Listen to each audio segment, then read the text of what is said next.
प्रभु, आसक्ति को अनासक्ति में कैसे परिवर्तित किया जा सकता है? आसक्ति से कैसे उबर सकते हैं प्रभु?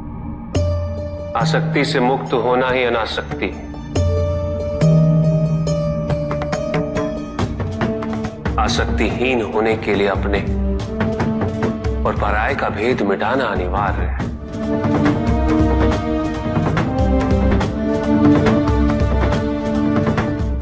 और यह तभी संभव होगा जब हम सुख की खोज बाहर नहीं, अपने भीतर करें।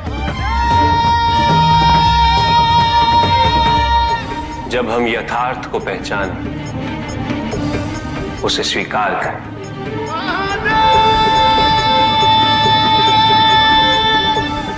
हम अपने सुख को सांसारिक तत्वों से परिभाषित नहीं करें। जब तक हम ऐसा करते रहेंगे, हम बंधते जाएंगे। जब हम स्वयं अपने भीतर झांकना आरंभ करेंगे, हमारी मुक्ति का मार्ग स्वतः प्रशस्त होता जाएगा। महादेव, आपने हमें दुख का कारण तो बता दिया।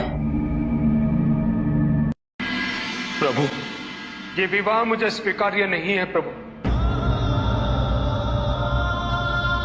मैं मेरे जीवन का प्रत्येक क्षण आपकी सेवा में समर्पित करना चाहता हूं।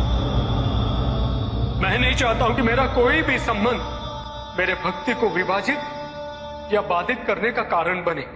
नंदी, विवाह तुम्हें मेरी भक्ति के लिए अयोग्य कैसे बना देगा? उसमें बाधा कैसे उत्पन्न कर देगा? माता, आपके और प्रभु के बीच में इतनी चुनौतीपूर्ण स्थितियां उत्पन्न हुई, फिर भी आप दोनों स्थिर रहे। किंतु मेरे लिए यह संभव नहीं है माता, क्योंकि मैं अपने दायित्व के मार्ग में कोई भी विकर्षण सहन ही नहीं कर सकता। नंदी, मेरे एक प्रश्न का उत्तर दोगे? पहले तो तुम केवल मेरे प्रति ही समर्पित थे, किंतु अब तुम मेरे साथ साथ पार्वती की भी आराधना करते हो।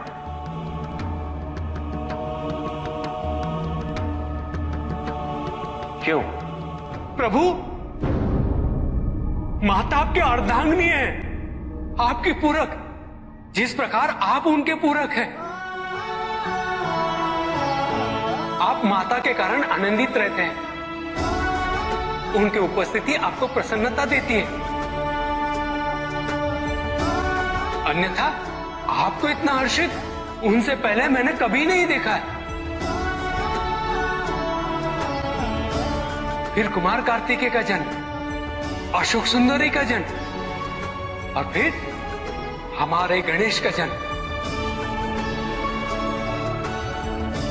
प्रभु, इस प्रकार मैंने कैलाश को पूर्ण होते हुए देखा है, और यह सब माता के कारण ही हुआ है। प्रभु, जिस कैलाश में आप वास करते थे, उसे माता ने निवास बना दिया, इस कैलाश को संपूर्ण कर दिया।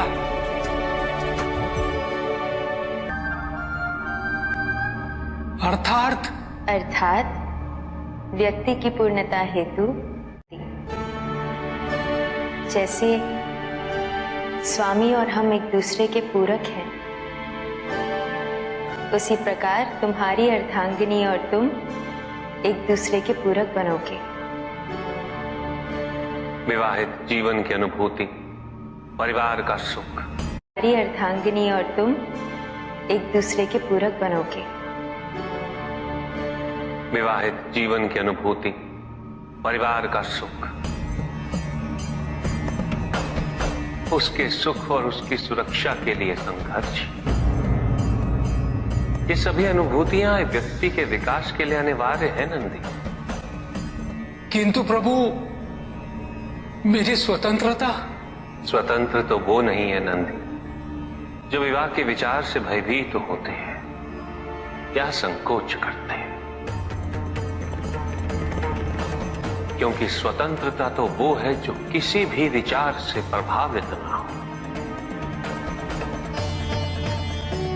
किसी भी सुख, किसी भी दुख से प्रभावित ना हो।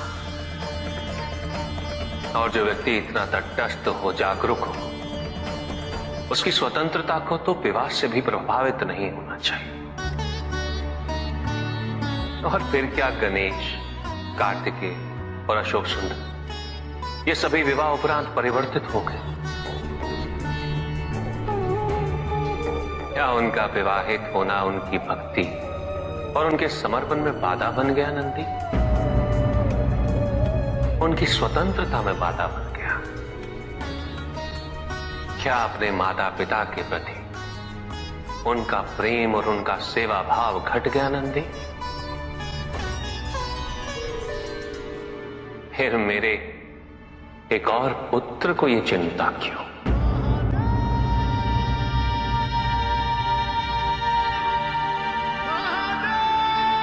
ये भय क्यों नंदी? अग्नि जलाती है, जल बुझाता है। दोनों के कार्य क्षेत्र पूर्व परिभाषित और भिन्न है। दोनों एक दूसरे को प्रतिस्थापित नहीं कर सकते। इसी प्रकार इस समस्त संसार में सभी की भूमिका पूर्व परिभाषित। संसार की यही विविधता इसकी विशेषता भी है।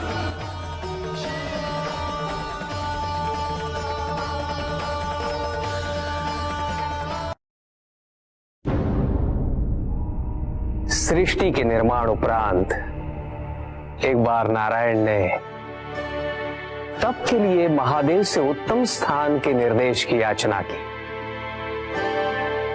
महादेव ने अपनी प्रेरणा से समस्त तेज संपन्न अत्यंत शोभायमान पंचकोशी नगरी का निर्माण किया।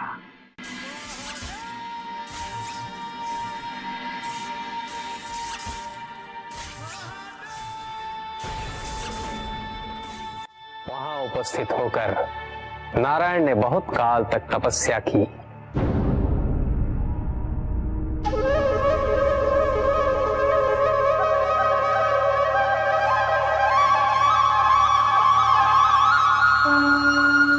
नारायण की तपस्या के अनंतर ही उस क्षेत्र में महादेव की कृपा से अनेक नदी नद सरिताएं उत्पन्न हुई।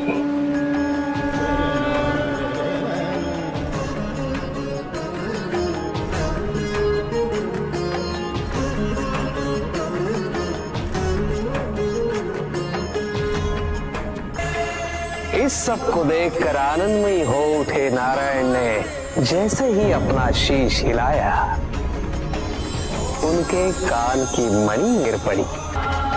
मणिकर्णिका के उस पंचकोश वाले विस्तृत क्षेत्र को महादेव ने अपने त्रिशूल पर धारण किया।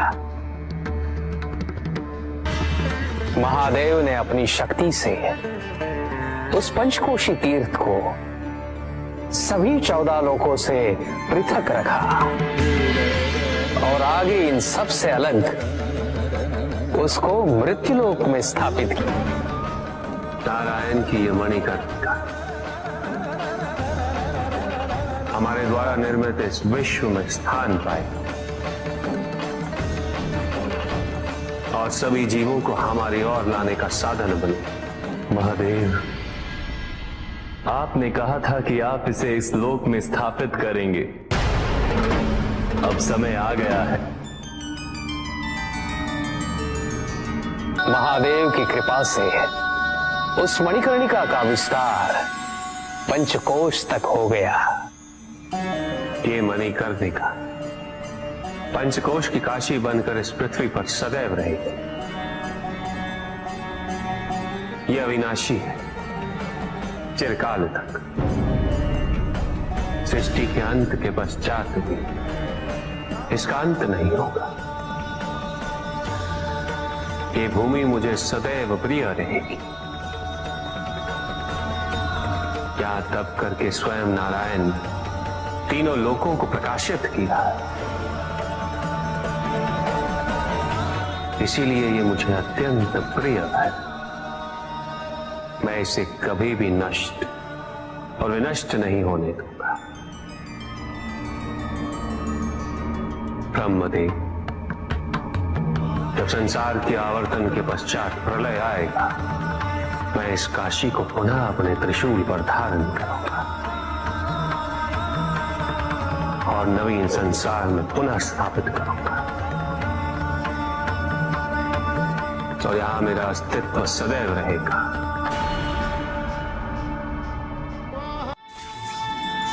महादेव ने उस क्षेत्र से अपने आत्मिक योग को ध्यान में रखते हुए अपने ज्योतिर्लिंग को वहां स्थापित किया, जो इस क्षेत्र से कदापि पृथक नहीं हो सकता। विश्व की स्थापना तो हुई, किंतु इस ज्योतिर्लिंग को आपने उस स्थान पर स्थापित किया है जिसकी ऊर्जाएं विश्व से परे। इस ज्योतिर्लिंग को विश्वेश्वर ज्योतिर्लिंग के नाम से जाना जाएगा।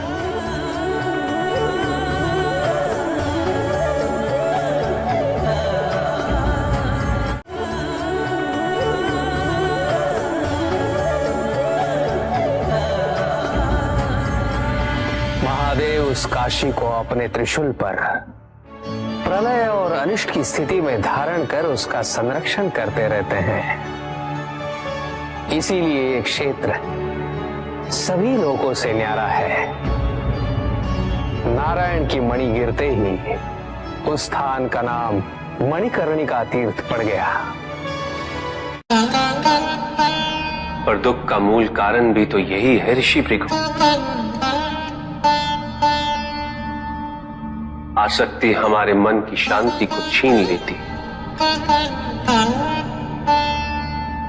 उसे भंग कर देती।